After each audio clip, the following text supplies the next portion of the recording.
Alright, fair enough. Hey guys. Whoa! Still a little loud. Yeah, look at those levels. Let me jack it down just as... I think that was just my introductory whoa. Okay. The D-Mark's classic whoa. Guys, welcome to the SonsOfVidya podcast, official podcast show. The Sons Video Laugh Hour. Spelled A-L-A-F-F. Sons Hour. laugh off. The Laugh Hut. The who? Is it Laugh Hut? Yeah, I don't think I can say that. I don't know if you can either. Guys, we are a video game show. Welcome to it. And that's the whole show. We're done. I say Chuckle Factory? We didn't. That's not related to Sons in any way. You'd be wrong about that, Tom. Because I got some great news for all the people out there. Lovers of comedy. Guys, we're right now, 50 seconds into the podcast. This week, we're announcing the start of our Sons American Comedy Tour. Wait, what? Yeah, dude. When does that... Did you get that memo? No. When does that start? I definitely don't have any bits prepared for this. Well, it's a tour. Yeah. So we're not doing it all right now. We're going to go to different cities in front of live audience. Yeah, but tours audience. have starts. They do have starts. They do have starts. It is not right now. All right. As long as I have about 20 minutes... Oh, no, you'll I can get a full hour-long set out of it. No, you got it. We got it. Because, guys, the thing is, we've been getting the emails from you, and you're like, when are you going to come to my town? By the way, D-Mark's right here. Oh, Tom C over here. You know who it is. Yeah. The handsome one? Yeah, it's me. Tom C. D-Marks, when are you going to come to my town? All the time. When are you going to get off all the time we get this message. Skyscraper that has a space station attached to it and come rock my socks off live like? Every single day we get that. The answer is, guys, soon. The answer is all the time if you get a teleporter, but soon, we don't have... For now. You don't have a teleporter. Okay, so this is a comedy tour? Yeah, dude. It's the best of comedy tours. That's what it's called. Pretty funny delivery you got there. Dude, what kind of comedy stylings are you going to bring to it? Dude, I got all kinds of comedy. I got prop comedy. First off, that's what we open every show with, prop comedy. Here we go. This is a pool noodle. It's actually my nose. I'm an elephant. Brrr. That's pretty good. Yeah. Then I go. Then we tone it down a little bit. We go to the blue collar comedy, guys. I don't know. This is just your set because I don't recall writing any blue collar stuff. Yeah, dude. I'm gonna be all like, y'all. Huge laughs. That's pretty laughs good, at home. Pretty good joke. I got to be honest. And then once my set is done. After a 2-hour monologue, right. 2-hour comedy monologue, right. Then we go over to Tom C's set. Right. Tell me all about it. Dude, what I like to do is observational comedy. What? But also, like... That's like the most topical of comedies. But also, I like to make up fake ideas for stuff and tell people them. Dude, you may have noticed I got a haircut. I got a whole bit about that. Oh, dude. The girl cut my hair. Give me a taste. The girl cut my hair. She had tattoos. Yeah? She had Skrillex haircut. Yeah? So I'm making a movie called The Girl with the Skrillex Haircut. Yo. After I write a book about it. That's going to be... Guys, that's the kind of comedy you're going to get on this tour. The best of comedy. And then after Tom's set, D-Marks and Tom C joint 4-hour combined set. The Joint Chiefs of Laughs. Guys, by the end of it, it's going to be a full workday of comedy. It's going to be a full 8 hours. Because after my 2-hour set, Tom's 2-hour set, and our 4-hour combined set... You're going to be ready to go home. That's where we get our slogan from. To your family. Clock in. Yeah, dude. New slogan. The Tom C. D-Marks work hour. Wait, workout? Workday. Workday marathon of comedy. And as a special treat, because because it is a workday for you guys, everyone in attendance gets a full 8 hours minimum wage. Yeah. So you have no excuse not to take off from your job because you're going to get paid to go to the show anyway. Except everyone who comes will be fired after the show's over. Well, yeah, it's a one-day. Yeah, it's kind of like a temp thing, really. You do get unemployment. Do we fill out that paperwork now? Yeah. Oh, nice. Well, somebody does it. I don't. Okay. Yeah, so it's like a temp. Let the government pay that. It's like a temp gig. Yeah, dude. Yeah. So, I gotta be honest, as your boss, you have to laugh at these Literally, jokes. That makes no excuse about why they can't come. Because what are they going to say? They can't get off of their work? They can't afford to take off? Of course you can, because you're going to get paid to go. Isn't this tour only in the most remote cities of Alaska? Not just Alaska. I didn't agree to any of this. I thought this was Alaska only. Well, okay. Here's some of our tour locations. Okay. You've got... Is this a worldwide tour? No, it's just an American tour. Continental? No, because we're in Alaska. Oh, yeah. That's on a continent. Well, that's true. But it's not considered the continent of the United States. All right. Stop number 1. Northeast Northton, Alaska. Okay. Then stop number 2, Tom and I are jet setting down to the American territory in Antarctica. That's the second part of the tour. Right. Third part of the tour, we jet set back up to Guam. Guam, yep. And then that's it. Three date tour. You guys can't make it to the Antarctica show, make it to the Guam one. It's no biggie. You guys, because I imagine tickets for the Alaska show are already sold out. You guys are going to the Alaska show and you want another taste? The very next day, come to Antarctica. Yeah. There's probably a tunnel. Dude, because they're both icy. Wait, are we going back? Because maybe they can come see us the day before. That's true. Dateline. Yeah. Dateline. We'll do a show, and then you can see us yesterday do the same show. I was about to say, we could do this 2 shows in one day. Yeah, dude. 2 8-hour shows in a single day. We could do 24-hour shows 2 days in the same day. No, it's only 1 show each. Okay. But good. But how much do they have to pay to see us? They don't. They get paid, remember? We already said that. That doesn't mean they don't have to pay to get in. You know how math works? Well, no, you're right. Because 725 times 8. So it'd be like $60 to get in. So pretty much exactly how much it would cost. Pretty much your ticket is going to your wage that day. Yeah. Yeah. I mean, that makes sense. We're not. You kind of earn it back. Yeah. But in a way where you don't earn anything. It's essentially kind of like a safety deposit. Yeah. To the show. But once again, you have to laugh because we're your boss. Yeah. That's pretty much how it works. I can't wait for that. Yeah, guys, look for that in a very remote location near you. Now, on to the show. Guys, I guess I'm going to do my thing, right? Oh, yeah, dude. Do your thing. All right, guys. So, as you know, do your thing. Both me and D-Marks, do your thing. We're kind of gun guys. Are we kind of gun guys, or are we really kind of gun guys? We're really kind of gun guys. And here's the deal. You trust me on this? Will you trust me on where I'm going with this? I trust you, Mike. Here's the deal. So lately you guys have been hearing all about gun violence, blah, blah, blah. This causes shootings. Guns need to be illegal, whatever. And you hear the NRA chairman was like, it's not guns, it's like video games and stuff. Yeah, I did hear about that. So, listen. Everyone knows that we both agree that video games don't make you violent. We had a whole podcast about it, remember? Yeah, we sure did. But that's not to say that video games don't teach you something.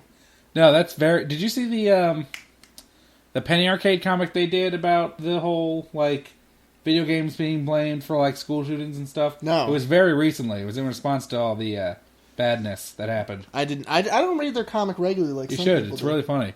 I don't have it favorited, and I refuse to type anything in. Well, that's the hardest part, typing. No, but they were talking about how, it's a strange patriot that protects the Second Amendment by, it's a strange patriot who protects the Second Amendment by essentially downgrading the First Amendment or stepping on the First Amendment. Right. Yeah. Doesn't mean you don't mean the opposite? No. They're protecting the Second Amendment by stepping over the First Amendment. First one's free speech. Yes. How is that? Isn't that against the gun one? No, it's against the people who say video games cause gun violence. Oh, yes. Sorry. Because, yeah. I'm behind. I'm in another time zone. It's okay. You gotta cross that Dateline, son. Yeah, that's true. I agree with that. But listen, we all know that games have been used as an effective educational tool. Yeah. But in a lot of... Mavis Bacon. A lot of people like Oregon Trail. I don't see how that's an educational game. It's not really. Because I've never played it. But gifted kids in school got to play it. Dude, I remember when I was in... You're a big Oregon fan. Oregon Trail fan. I'm a huge fan of You're the state of Oregon. You're a big fan of their trail also. Mix. I remember back in my day, my 2 big gifted school games were this game called Gizmos and Gadgets. Never heard of that. That's a great game. Is that like Banjo-Kazooie Nuts and Bolts? More than you'd think. I really don't think it is at all, but because you have to build build a car to race after people. Oh, that sounds exactly like that game. You have to build, and you have to worry about physics and junk.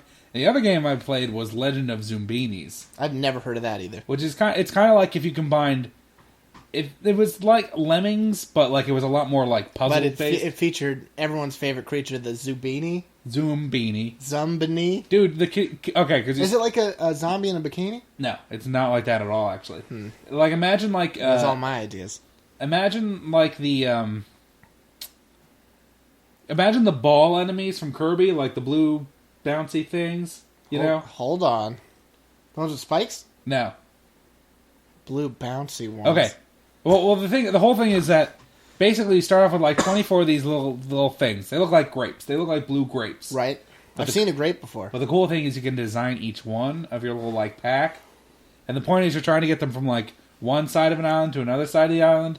And you have to like use the zoom. You have to like... it was learning about like weights and measures and stuff because... Really? Yeah, it was a really cool game. See, I could have used that. I don't know why I tend to learn things better through games than I did ever through reading. But I don't know. Because think about this. I remember when I was a kid...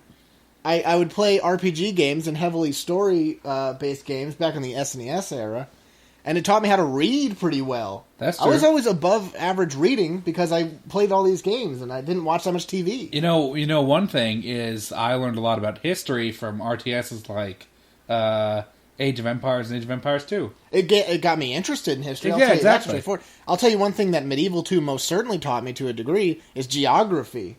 That's true. I was absolutely not aware of some things, like where they are on the map. Like, you can teach me every day, you can show me a map at school, but it doesn't really internalize it the way that those games do. Well, because the thing is, like, the way that games affect... One of the reasons why games are effective teaching tools is because it oftentimes keys off of multiple senses, which a lot of educators say is very important for sustained remembering of things. You got sight and smell...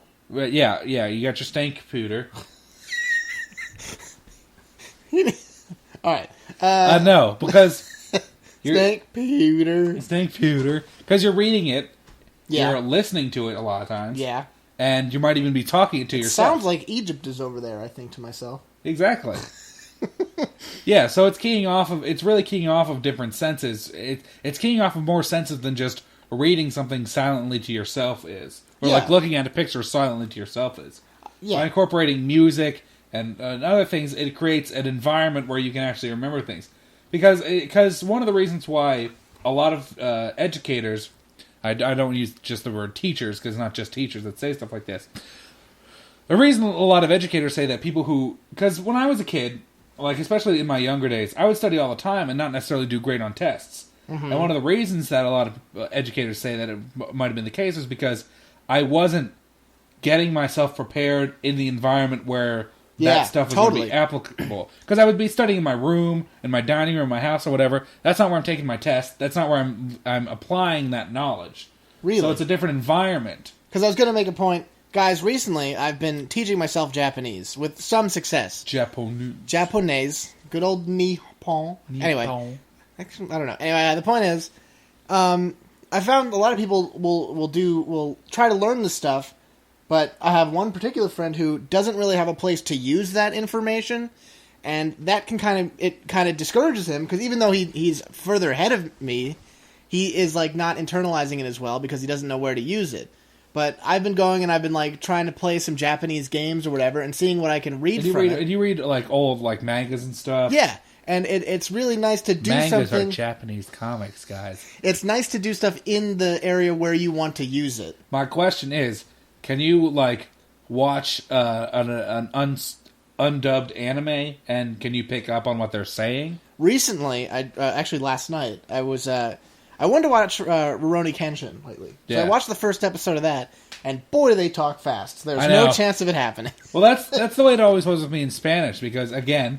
When I was learning Spanish back in high school, I didn't really have anyone to converse with, so that really kind of dulled my Spanish skill. You gotta be surrounded with this stuff, I think. And yeah, if I read something in Spanish, I could probably figure out what it means. Yeah. But I could never, like, talk with, like, a native speaker, because they talk so damn fast. Yeah, because you can't, like, dissect it. Yeah. I mean, that's part of learning a language, is getting to be super fast at it.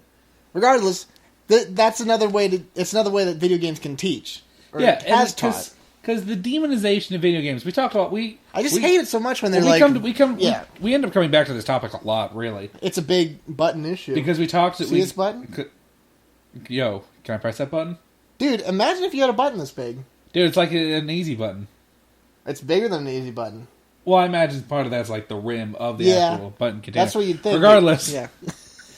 The point is, we end up coming to this topic a lot. We talked about this with our video games art a little bit. Didn't people say big button issue because of big butt? You mean big booty bitches? Yeah. Yeah, I think that comes. I think it reminds them of that. Yeah. All right. Makes sense. Because we talked about this a little bit in our video games art. We talked about this with parental guidance and violence in video games and stuff. It's called. Was it called The Sons Are Justified, or was it called Justified Violence? It was Justified Violence, and then I think the other one was The Sons Are Justified. Yeah, I think so. Yes. And then I think we went one that was just called Parents Suck. It was Parents Just Don't Understand. Oh, yeah. I forgot that we did that one. That's a good one.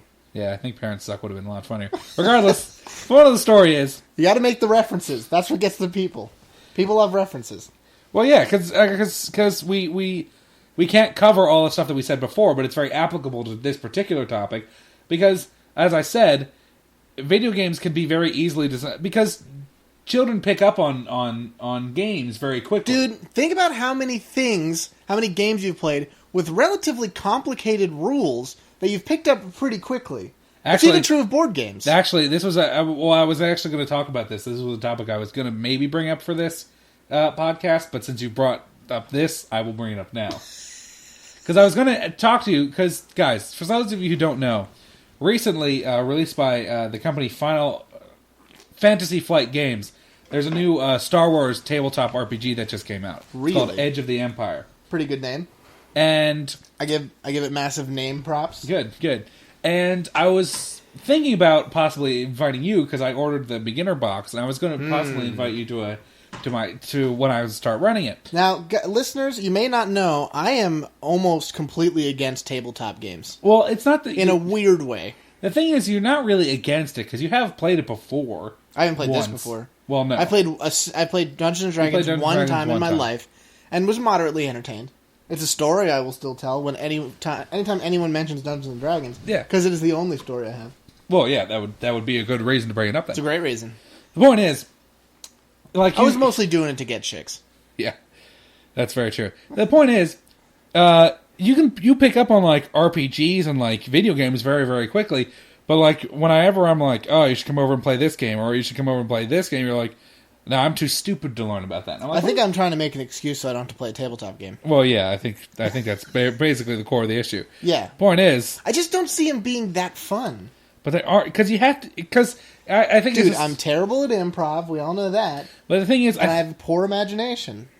But you don't have a poor imagination. Both those things were supposed to be jokes, but nobody's laughing. They're all like, of course he's bad at improv. The point I was about to say, the point is you're not, you do have a vivid imagination. The thing is, because of video games, I believe that I'm incredibly adaptive. Maybe as much as anyone else, but I feel like I can quickly learn things and get going on things. Yeah, so I don't understand why you don't. Is it just because you have a hard time visualizing stuff? Well, I think I probably get nervous in those situations that I'm not doing it as good as everyone else. Because imagine if you were playing a Fallout or RPG, which they do have and are tons of fun. You probably would have fun with that because you'd be like, oh, it's Fallout. It's just a different story. Maybe it is the visualizing things.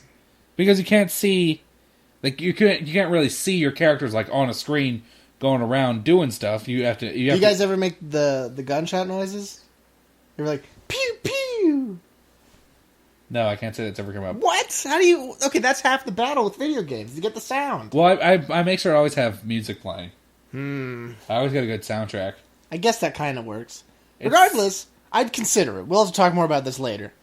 But yeah, sorry, I kind of derailed. I'm also not a pro Star Wars guy like you are. That's that's a whole other thing. Can I be Han Solo? No, he specifically cannot be Han Solo. Is he in this game?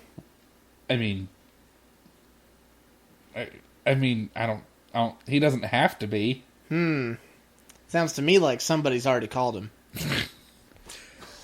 Called Han Solo, yes. Called Hanny.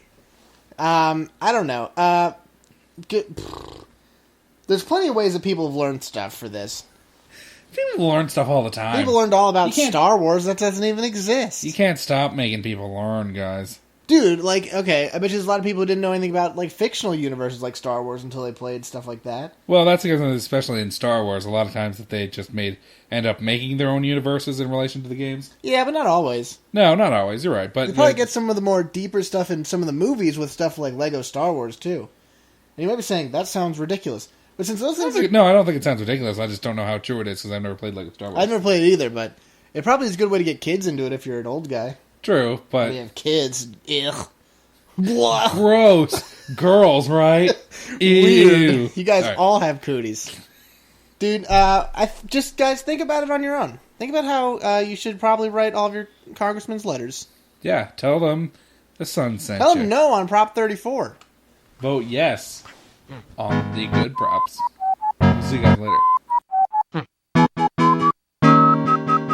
Que mi o mi que mi o mi que o mi na mi o mi que o mi na o mi que mi o mi que. Hey guys. Okay, hold on though. I just came back from the bathroom. Hey, Tom, how's it going? What's that smell? Tom, I'm glad you asked. It smells... Because it's... What is it? It's the sun's cologne. It smells like liquid garbage. The sun's cologne. Oh. Yeah, it's the...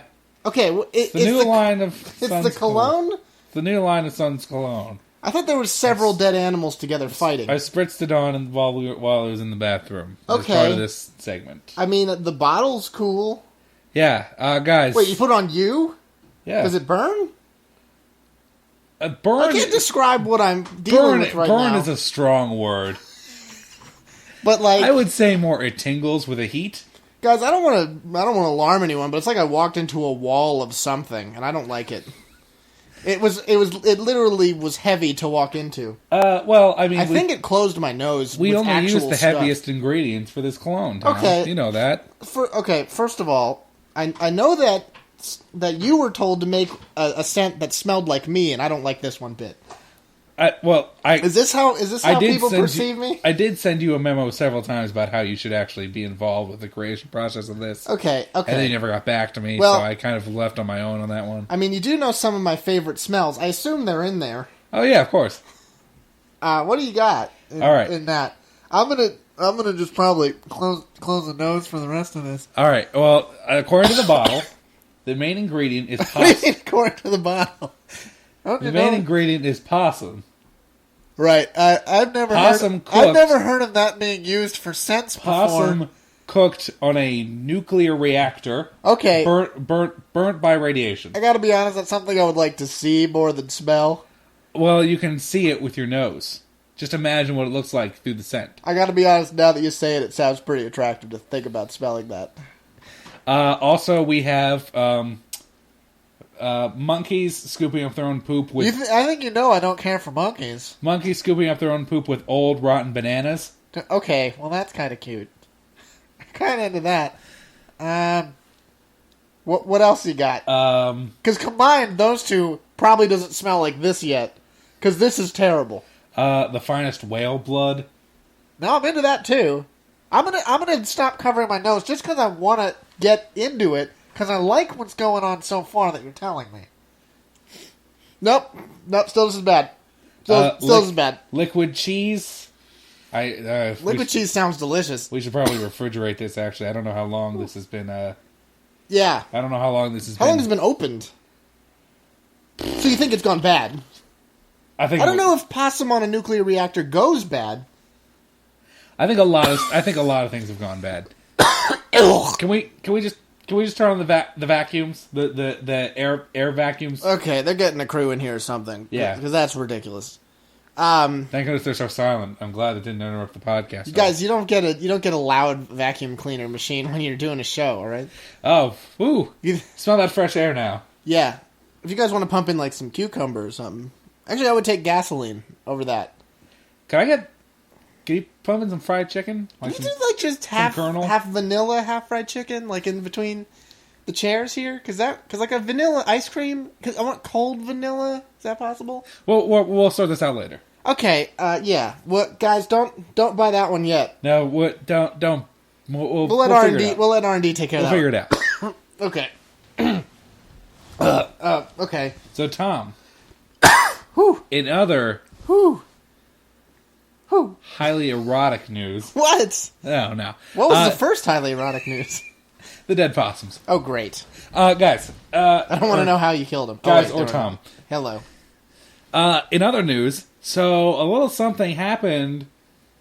You got married. No. You had a baby. No. Wedlock. You hear what I'm What? saying? You got a baby out of wedlock. No, none of that happened. You've killed a baby. No, not to my knowledge. Except for maybe a few baby possums. Well, then I'm out of ideas. Tom, a little. I think this literally happened today or yesterday. The guy from, the guy who did the voice of Three Dog, I've heard of him. who from Fallout 3. Some of you may know him. You may recall him. You may remember. He made a little tweet the other day about how. Now, is this on the Twitter machine? Yeah, it's on the Twitter machine. Okay. He made a tweet the other day about how he's very likely going to have a voice role in Fallout 4. Also, Fallout 4 is a thing that's going to happen. Okay, is that all? Is that all that people heard? That is all that has been notified. Okay, so people hearing Three Dogs say there's going to be a Fallout 4 means it's going to be a Fallout 4. Well, the thing is, he followed up with a tweet that says that's all he's been officially allowed to tell people. All right. So it's causing a bit of a buzz. One, we all know it was outrageous he wasn't in New Vegas. Yeah. That was an egregious misappropriation of taxitude. Some might say, well, he was in Skyrim. Who cares? I'm not even talking to you, people who said that. Dude, I saw a mod for I saw that on for Facebook. Skyrim. It was Dragon Ball Z, and it looks really awesome. Anyway, guys, sorry. But yeah. So Tom, Post it on the Facebook. Sorry, guys, I will. Go on. what I wanted to do this thing was talk to you about what we want to see in Fallout 4. Because, guys, you know that the Sons are huge Fallout guys. Guys, every single episode we're going to talk about it. That's not a lie. It's not a lie. I'm talking about it right now. I got a feeling that a lot of you guys are too, though. Yeah. I don't think you're, because if you aren't, you're probably not still here. If you're not, you've probably killed yourself already. You've probably just, well, there's probably an option before. Keep listening to. No, I'm not sure if that sounds right. And killing yourself. No. It's in the middle there somewhere. Regardless of whether or not you're still alive. You could have just asked us. Nah, it's too late for that. All right. Regardless of whether or not you're still alive, we're big Fallout guys, and I want to know, Tom, what you would want to see. What's your perfect Fallout 4? First question on everyone's minds, at least on mine. Where is it going to take place? Okay. Because for those who do not know, also again, a lot of people don't know a lot of things. Fallout takes place in Africa. Yeah, exactly. Now, for the most part, really only 1, 2, 3, and New Vegas are considered canon. So a lot Tactics isn't? No, Tactics and Brotherhood and Steel really aren't. Okay. So they explore like the Midwest territory. Like I think Tactics takes place up in like Illinois, and Brotherhood Steel takes place in Texas. So heard of both of those places. Those are conceivably places where the new game could take place, because technically they haven't been explored by the official game. However, the way Three Dog was talking, it kind of made him sound like Three Dog was going to come back. So it leads me to believe that perhaps maybe it'll be in the Capital Wasteland again. I would not like that. That's one thing I will tell you right now. Really? I would not like it if they redid something. I know that sounds weird, but I would not like that. Well, because 1 and 2 largely took place within the same area, but they were separated by about 80 to 100 years, so they were able to get away with a lot of really drastic changes. Right, I still am not into that. Because there's so many places you could go, reusing a place would not work for me. I would still play it if it was like that, but I wouldn't like that. Well, yeah, because I think a lot of the thing about... Unless they made it way, way different. Because I think a lot of the thing about 3 that made it work so well was just the fact that there was a real kind of shock value to it, seeing like the crumbling Capitol Dome. Yeah, what are they going to do, make it more crumbly? Yeah, the crumbling Capitol Dome and like the... Or, here's what would be okay. First of all, I've heard a lot of people say something like Boston or whatever, but any kind of East Coast thing. But here's what I would be okay with. If you can go and revisit the DC Wasteland as a part of a bigger place that you're in, and what you might see is like it's being like rebuilt or something. Imagine how Firestone was in Borderlands 2. Yeah. how you come back and like all of a sudden there's all this changes there, and it makes you feel like kind of well, especially after the end of 3, where I think the official canon is that the purifier was activated and that the FEV was not introduced into the water supply. Yeah. So if you have a thriving... There might be a bunch... If it's a few dozen years later, a few decades... Yeah, in January 2013, Eric Todd Dellums, who is the voice of Three Dog, confirmed he was in discussions with Bethesda about a future role that may involve the return of his character Three Dog. You have to assume they're already working on it. I would hope so. Because, come on, Skyrim came out so long ago, they probably have a Fallout team. Yeah, Do we know if it's Obsidian? No, we don't know anything about it. Because I would like Obsidian to do it again. They did a great job. Not that whoever the other people were did a bad job. Oh, no, of course not. But I think... Because the thing about Obsidian is that, like, so much of that team was the original They knew their people who made stuff. Fallout. Yeah. Especially J.E. Sawyer, who was, like, the project lead. And I think it really showed. Oh, yeah, well, especially because of how much it went back to the original Fallout 1 and 2 material. Because it was kind of the perfect storm, because old fans of Fallout liked it because it was canon and stuff, and fans of Fallout 3 and onwards liked it because it still had that gameplay. Yeah. Except better. It was the best of both worlds, really. And the thing I think that Fallout 4 needs the most, aside from, all the other things that... Nudity. Killable children. Aside from all the other things that I made take Fallout back 3 nudity. and It's killable children. 3 and New Vegas great. I think if they're going to give you the option again, like they gave you New Vegas, but having multiple sides to choose from, multiple endings, I think they need more choosable options, let's say. Because my number one complaint about Caesar's Legion and the fact that you could fight for them was that never once did I feel inclined to do so. I was always like... That kind of felt rushed, maybe. You guys are dickbags, and I'll have none of you. You are the bad guys. You have a lot of people who always go like, no, the Legion was actually blah, blah, blah. And you're like... Dude, I've never even believed that for a second. No, those people are not Because they're so not thinking hard enough. They're so designed to be clearly evil. They're like... They're not another side. They're the bad guys. They're like, yes, we literally crucify people. And I'm like, that's pretty bad. It's pretty obvious what's going on here. A lot of people go, no, they would have toned it down after they conquered stuff. Shut up. Shut up. You know that's stupid. Well, especially because if you killed Caesar in the game, everyone was like, oh, Legion's going to get a lot of worse now because nobody's leading them well. And you're like, great. Fantastic. So I think because I did in 3... I mean, in 3 there wasn't even really a choice like that. No, not really. But in 3 I liked the Enclave because they had a goal that they were trying to achieve, and not that Caesar didn't have a goal, but they had a goal. They had a very clear way about going about that goal, which I kind of killing all humans, turning everyone to robots. But the fact that you weren't able to side with them, I felt was appropriate because you had no reason to. Whereas with the Courier in Fallout New Vegas, like I said, I never felt that it was necessary to side with the Legion because it just didn't feel like anything that a sane person would do. But they don't especially if you're playing a female character. They don't necessarily have to give you options. Next series could not have options again. No, that's true. But here's what I would sort of like to see, is not only the option system, which I did like a lot, but I would like to see maybe, I don't know how they would do it, if it was even a DLC or something, where you could actually see the results of what happened.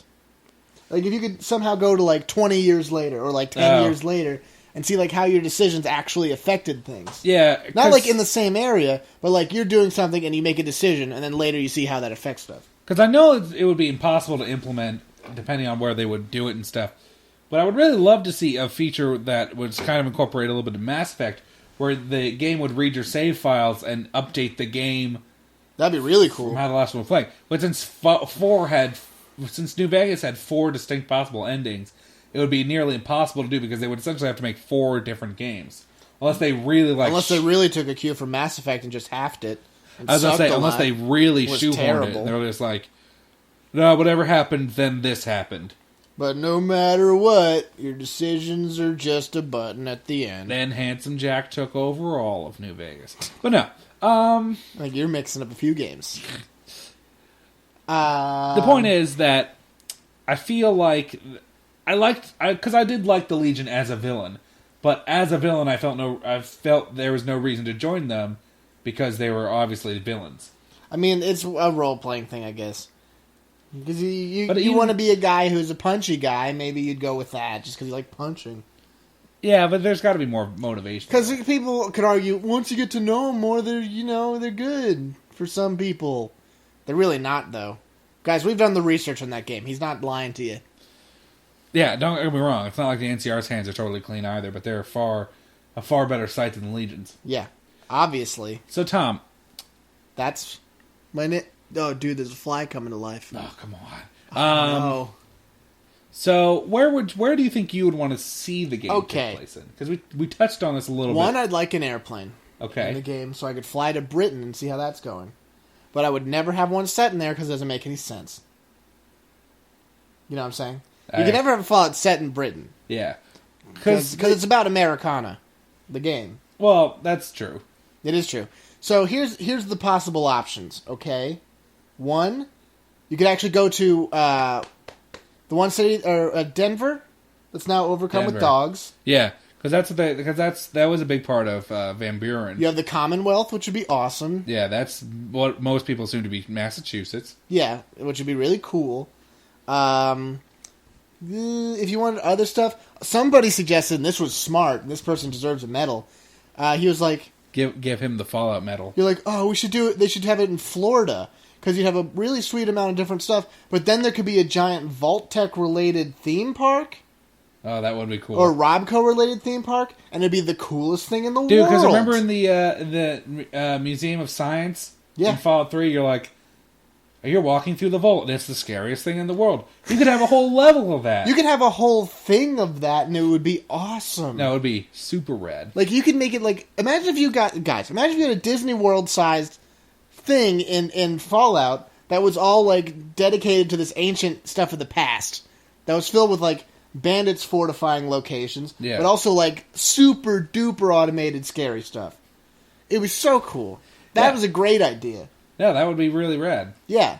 Like, I don't care... Like, the thing is, guys, we all know that the entire middle of America is just the place you fly over on the way to Los Angeles. So there's not really any locations in the middle that I would care about. Well, the thing of the matter joke, is that a lot of those areas are not...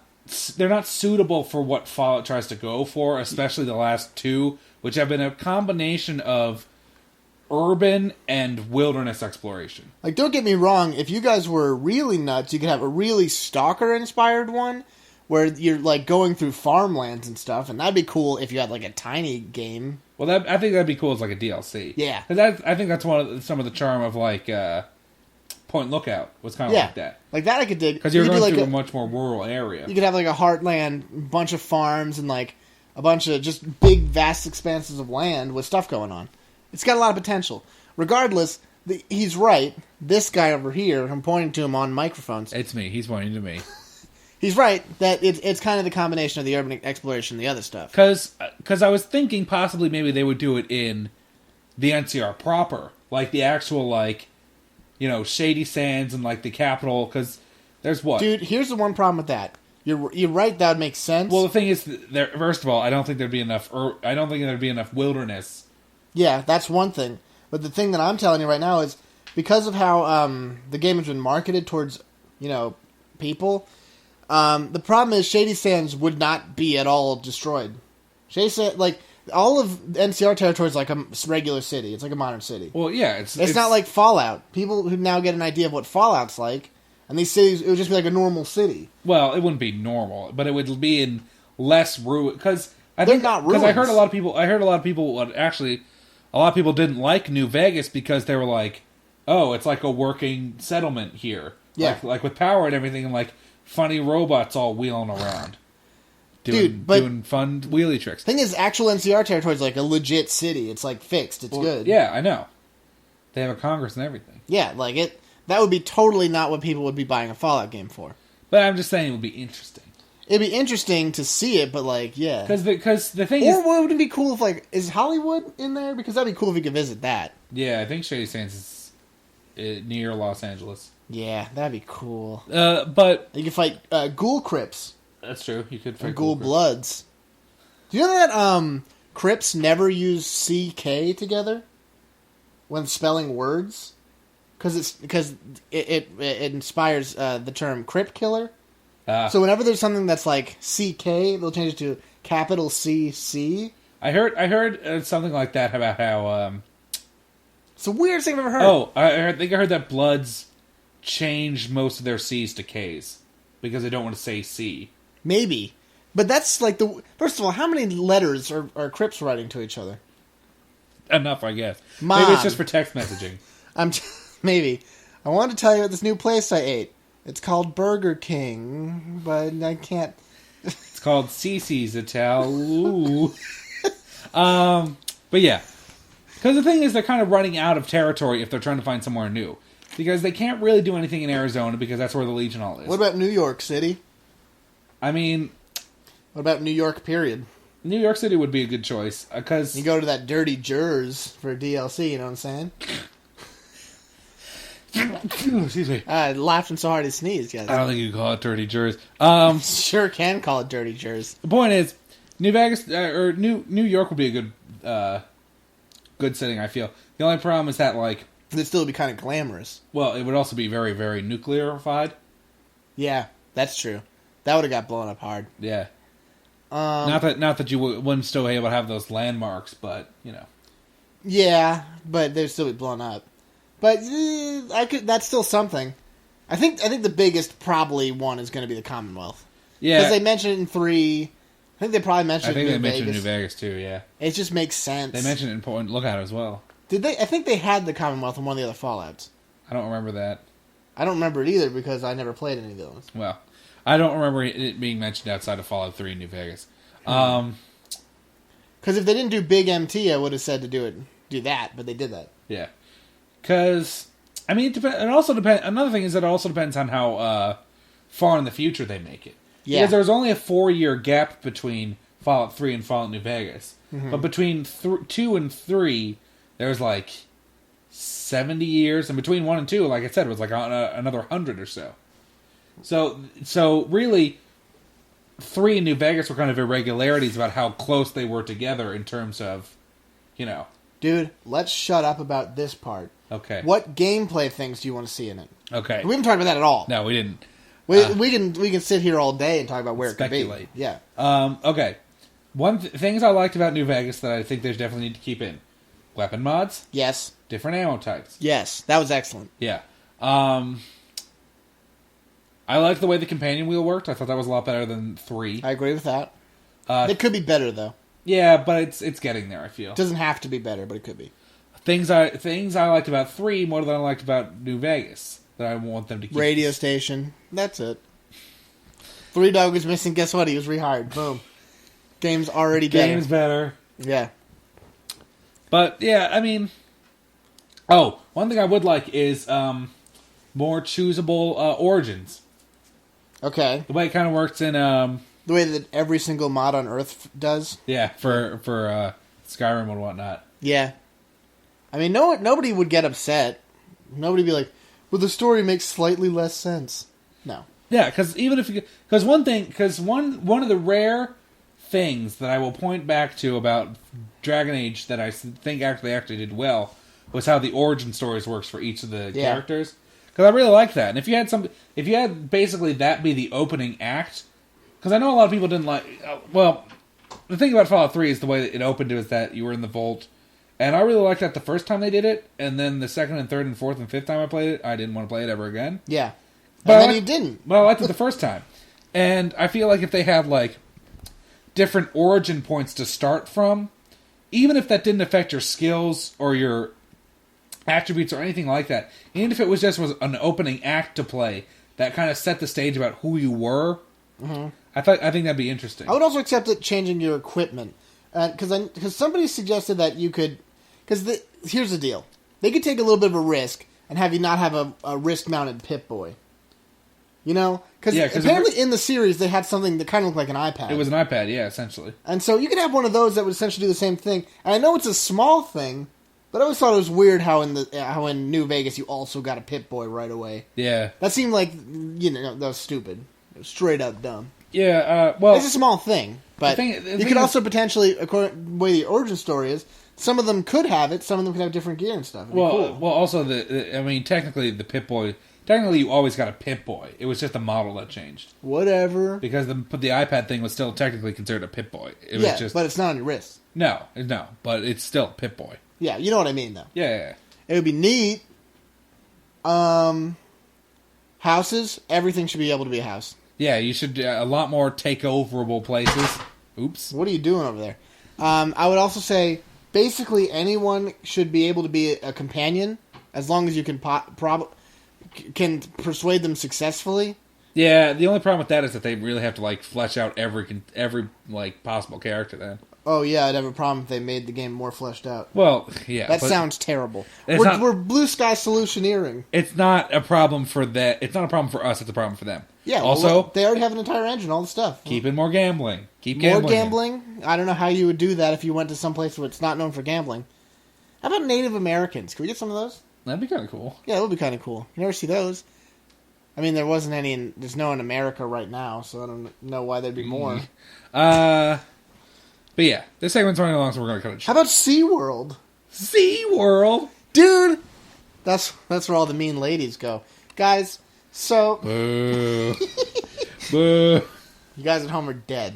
Dying laughing. Boo. Guys, email us about anything except that joke I just made. Yeah, please. Please. We're Don't email getting about less that. emails than usual, and I'm not meeting my email quota. But keep commenting on the videos on Comment the more. YouTubes. I want to give a big shout out to everyone who's commenting. Period. Good. I also want to shout out to my Tom, super fan. Tom, that was a great shout out you did just there. Thank you. I really like that. The guy, his name is A Doomed Marine. That's cool. Yeah, dude, He's I one of like- our East Coast bros. I was about to say, I like the fact he's local. I I don't think that. he listens to the podcast, though. So that's why I was going to save a shout out for later. I might give him double shouts. How can we give him a double shout? I'll give him one later. Yeah. Yeah. But yeah, you guys keep up with your emails. It's like your vegetables. You should email us, and you'll grow up big and strong. What? I don't... I'm guaranteeing it, guys. what are you guaranteeing? Oh, yeah. There's no time ever where vegetables and emails were ever used in a sentence. Except for right now. Except for right there. Breaking all the grounds. Or unless in the future, if we can email vegetables to each other. We're already Dude, how working long on do you think it'll technology. be till we can email things Internet to people? pizza. Like, as soon as we can ship things Well, digitally... that's essentially teleportation, more or less. Yeah, but nobody cares about the life of broccoli. Sorry? People are worried about teleportation because they're worried you might die in the process. Well, true, So if but... nobody cares about teleporting tomatoes, they're dead. Well, they're Kill still, them again. still kind of alive. Whatever. Guys, since we talked about the possible applications of teleportation in the field of produce management, that means it's time for one thing. That's right, Speed reviews. Guys, this is the top 10 internet sensations that turned into video games. I'm taking this Can you list hear with it a grain scraping of, that battle? Scraping that barrel? grain of salt. That's Ooh. what I'm doing. Tom, number 10 is the Blair Witch Project. Blair Witch. Was the Blair Witch first on the computer? Because I don't think computers were around when this movie came out. I give this a 1 out of 10 because the movie was stupid and I never saw it. I'm never going to see it's a scary movie. Here's something I'm not even going to want to say. We should just skip this one. Coney 2012 Catch Joseph Coney, which I have no idea what this is. I feel like it's an this- iPhone game. I feel like this wasn't done in extremely poor taste, so I'm going to give it a 2012 out of 10. Number 8, crossover titles by Capcom inspired by internet fan fiction. I don't know which game they're specifically referring to. Oh, they're referring to stuff like Tekken versus Street Fighter and stuff like that. I think those are great. 10 out of 10. Yo, Tom, I've read some fan fiction in my time. Wow! All right. Hatsune Miku Project Diva series. This is another game that showcases just how weird Japan is all the time. Gets a Japan out of 10. Number 6, South Park. South Park's a popular cartoon for adults who like cursing, but also things that are for kids and stuff. And I guess farms or something. I don't know. It gets 100 out of 10. Happy Tree Friends, false alarm. You got Happy Tree Friends, and somebody pulled the fire alarm in their school, so they gotta go outside, stand in the cold until the fire marshal says they're allowed to come back inside. Gets a 5 minutes out of 10. Number 4, Penny Arcade Adventures on the Rain-Slick Precipice of the Darkness Trilogy. Gets a major deduction for having too long of a name. Another deduction for making you have to say that name. Gets a 1 out of 10. Sorry, guys. Crazy Frog Racer. I thought after his last DVR they didn't let Crazy Frog back behind the wheel, but I guess they did. So I guess it gets a not guilty out of 10. Number 2, Slender Man. Slender Man is a game where you lose weight and it's on the Kinect, but nobody likes it because it's a Kinect game. Screw that. But you take pictures of really slender men and you get a little bit of an activity downstairs. 1 out of 10. Neon Cat Adventures. Do you like cats and Pop-Tarts and rainbows? Then I have the game for you. It's called Pop-Tart Cat Rainbow Adventure. This game sucks. Gets a 0 out of 10. And that's it, guys. We'll see you again next week. Bye. Good.